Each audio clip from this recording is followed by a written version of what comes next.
Wagwan people, wagwan everyone. Welcome to Zim Reality ITV. Panapa tinongoava my latest. But tinongoava talent.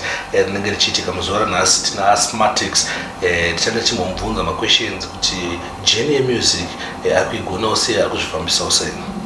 Sanibonani lonke hilapha Zim Reality I siliphathele indaba ezijuice ezitrendi lonke ezizimeleleyo. So namhla silo Smartex ngiyesewe simbuza imibuzo emilutshwana nje empilo emithathu nge-music life yakhe sizuthi injani yona and ufuna ukuyisa ngaphi from lapha khona. Right, but eZimbabwe ndofunga ezvita ready mukoma na ready kuti atipindure ma questions esathina umuzwara naso. Saka satawanze kuti tongotanga ngoti welcome to Zim Reality ITV King. Aiwa special Zim Reality ITV. Aiwa is still working. Dala tine ma questions atina kuti ngokubvunze iwe eZimbabwe ndakumaziwa sa artist ane masongs ari kupisa zvamanje ndofunga ndakateerera masongs ena amakwani. Saka eZimbabwe ndakuziva kuti zvone Makatangarini, like a short story about yourself. Short story about myself. I started music in 2011. And I started primary school in just. And then in 2011 I met Jiggers. Then Jiggers, I was studio. Mdarando imba, mdarando dembe, unuzani, mdarando modi smart and nazita. Mdarando music. Then Jiggers have handed it starting from the day I went Smartex. Alright. Then I had a family Jiggers in a pasa, then I sang a Timberman Godfather. Was from the time Godfather and Ovanga Sena Jiggers and a Gaspi. Then Godfather for one per contract. Then Godfather one per contract, what to say, and then Tam after under Mafia 19. But from them, the Vanagutana go Shannon Gaspi. Kasi vatu siano na Godfather Timberman panangura mbati naye. You get me? Tiuna ndiripo zvangu but izo zvazvona more dangerous than before. More one. Yeah, more dangerous than before. Yeah. Aiwa booking. Ndofunga izvizvi pakaipa posta karasikirwa na Jiggers. Tongoti rest in peace Jiggers. Mabasa makatisira ndofunga tikumaona makakwasa kudiscover talent. Zvamanje ndozvo kuti sei ndorokupisa satongoti rest in peace Jiggers but aiwa bomb ndatinga kuna explain zviri ndatonzwisisa. Saka nai Smartex chi chakakuita kuti unzokuda kuimba ndizoda kuimba utonya kupinda industry kuimba. I was a person who loved music since I was a little kid. Saka from them time my days are now in GT. If my friend died this wood but akazofa primary school true ground pa break tikamutanga kuti dziro masongo awingi tichimwemba tichinakidza pachikoro kuti zitwa madance tutanga kutomaimba futi masongo wayo but atiunda kuzoito yangu music sikandazo discover kuti ili ndinenge talent rangu ili. Alright. Yeah. Saka ndindarasa as artist mone message yanoti I think this message ndoda kuti mafans angu anzwe yabukati zvite impact mafans angu kuti this type of message ndinoyaza kuti mafans angu at least akanzwa this type of message ne message yakadaro. Yeah, tinayo message and message yangu kutanga it's about mafans angu anofana kuziva chinhu vanhu kuti artist yavo is not into drugs and mafans angu anofana kuziva kuti ndiri against those things. But and my fans are true. My fans are right now. I'm working on mature music, things that will take me far. You're getting me? Yeah. To my messages are now my fans are so far. Nyatso tuonzera nyaya drug abuse patakashida kunyatsoenda patira. Saka murungu waudza wapa pane here kana masongs amakambobuditsa ekuti vanonzwawo vachinzwa kuti muri kuvaudza kuti aiwa zvedrug abuse chimomirai. Yeah, I have a song in Better Days produced by Sunshine. Chivatsura chinotoriro madrugs and this aibozi zvakwadza nakawanda zvakonzesa mariskis akawanda nezviri kutokonzeresa zvinhu zvakawanda futi and they can go and stream YouTube Smartex Better Days. Wadayo ndara zvatogona kuti apana tona kuti takataureka topata mubvunzo kana kaakapela kesungu yacho kana achikandisika kungoroveka mumambo kati turu. Deep down lapinda hondo neupenyu zvinotyisa ndakasangana nezvakawanda saka ndakakwanisa kunimisa mayutsa tamba fight nelife zvinosiririsa mutoriro pedza nguva tsvagai mari kuraramisa for better life for better days namatisisa chatikavenga chipatara jeri nzara nemapurisa hakuna mabasa enidhiri batisisa zvikazooma ukafa pana nokumutsa pakuda haseling vana vevanhu samitisa notadza kumuchengeta zvikazosiririsa.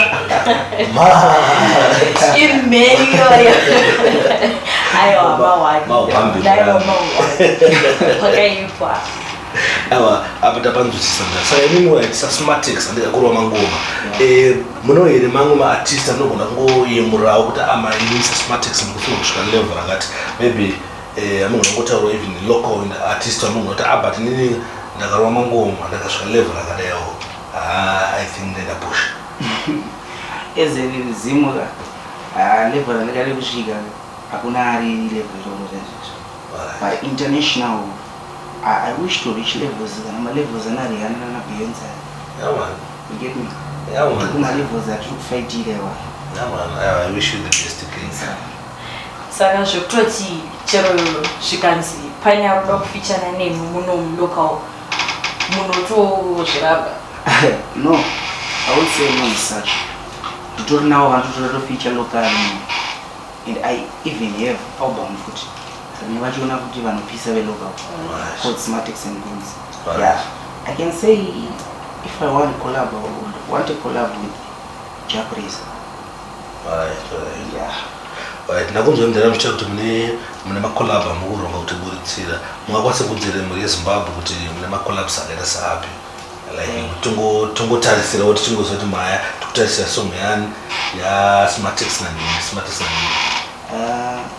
I have 13 tracks.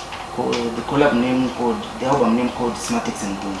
I have Toki on that album, Stana, Gaspi, Jamaster, Bazooka, Matthias Mary, Trevor Dongo. Right. Yeah, it's muri Zimbabwe ndofamba muri kuzvinzwa kuti mukomana nehuchi vari kugadzira changosara chete kuti tingounanzve kana chingovaibva anzoni ane collab na Toki ane collab na Matthias Mary ane collab na Stana na Gaspol na Jamaster which means ane obvious matista kuti ane zvawayo matista kuti tese tinoziva semuri Zimbabwe kuti matista anopisa saka kana asi zvava zvichisei like yengesei struggle yacho mudaraboza nokuti kulinga maartist ese wayo kumaunganidza kuti mushande panda kushinga papakamira sei makakwanisa kuunganidza sei vana. Ndakandikubeka short story. I think the struggle I faced was those days I was under my financing.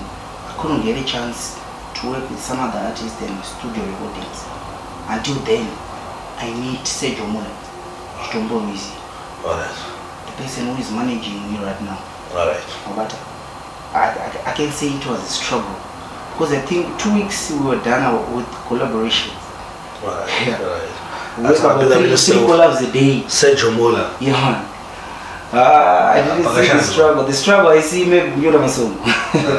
But with my artist, we are title Jino. I think chichitika kana chingwe na manager ndika iwewo sa artist one struggle anenge akuface then manager anenge ane struggle yake anenge achisangana nayo saka maybe yekulinga nemaartist zvizvoitwe sei istruggle yakasangana na manager iwo yakasangana naye pakunyora matracks. Alright, mudhara panenge question yakatajambira but I think question yakakosha kuna vamwe vari kuona vada kuona kuti mudhara makanonga inspiration kunani because najigazi makasangana pastudio ndoimba ndoita makasvika nema19 but panonga makanonga inspiration kuti ini ndatenga munhu kwayo That's the only one. Yeah. Mafia 19K. Yeah.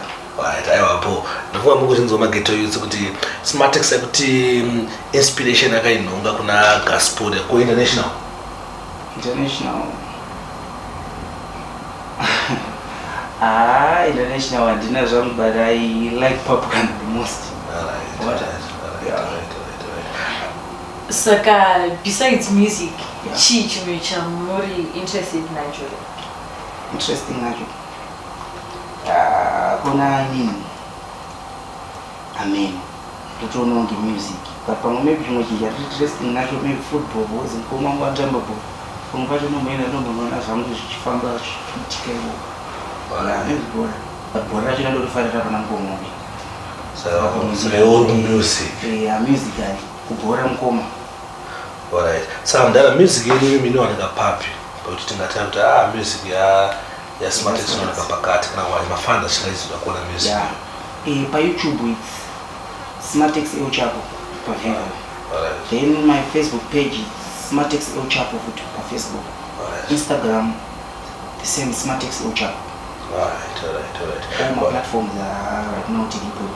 Alright, but music yedu mdala tomboti vamwati kwasipini topa internet apanolekana namba dzatokwanisa kuti tiwane wose mageto echi matona ndine phone yangu ne WhatsApp kusina kusenderwa apana namba edzo munokwanisa kusiyawo kana mafans makasiya namba dzokwanisa kuwanika music musiyana namba za manager izvozvo namba dzanokwanisa kuona mamusic mabookings zvese zvakada ipapo it's 0775 74 1878. I can repeat it again. 0775 74 1878. Mune Zimbabwe ndiko madzinzwa namba dzinobatika Smartex kana pachinge pakaita mabookings na Smartex ada kuona music yake at any business ada kuita na Smartex namba ndo dziri pa screen dzatanyora pa screen namba za manager ndo dzataurwa saka mdala tichiri pa music yenyu munofunga kuti music yenyu maybe after 5 years from now inenge svika level ipi? I expect a level Rihanna. I expect a level. Hey, Rihanna kufanza. Rihanna kukomborera. True Emma. Mama wakati Emma. Ndembo mwa ndofana Rihanna but zoda bado Rihanna. I need to direct here it is.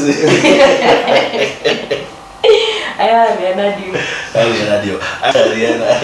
Kumpira pada tanga njaka chungo. Angwa rusoro wenyaya.